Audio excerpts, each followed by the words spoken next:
नमस्कार. आज आपण थंडगार वेट लॉस मिल्क कसे करायचे ते बघत आहोत. त्यासाठी गाईचे दूध चितळेचे 500 ml घेतले. हे छान उकळायला ठेवू. त्याआधी थोडंसं काढून घेऊया. आता इथं 1 चमचा सब्जा सीड्स भिजत ठेवूया. आणि इथं जे दूध काढून घेतलं त्यामध्ये 2 चमचे कस्टर्ड पावडर, कोणतंही कस्टर्ड पावडर तुम्ही यूज करू शकता. मी इथं व्हॅनिला कस्टर्ड पावडर यूज केलं. त्यासोबतच 7-8 बदाम, थोडंसं पेंड खजूर, सीडलेस पेंड खजूर आहे. हे कोमट पाण्यामध्ये भिजत ठेवूया. छान असं पटकन भिजून तयार होतं. त्यासाठी कोमट पाणी, दूध उकळलं आहे इथं.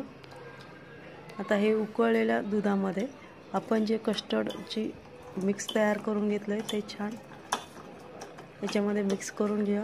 हे टाकत असताना सतत स्टिअर करायचं, म्हणजे गाठी तयार होत नाही. यामध्ये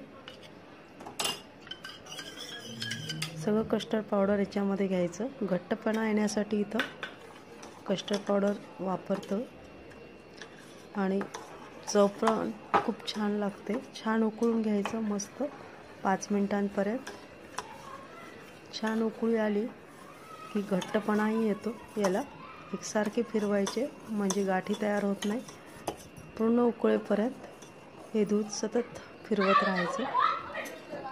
1/4 चमचा वेलची पूड, ही पण छान मिक्स करून घेऊया. वाव. आता हे आपण भिजत घेतलेले बदाम आणि खजूर याची पेस्ट तयार करून घेऊया. छान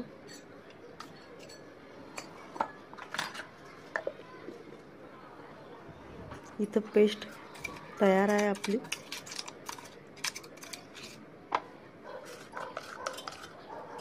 पेंड खजूर आणि बदामाचं मिक्स पेस्ट ही मिक्स करून घ्यायची. साखर न घालता मस्त तयार होते.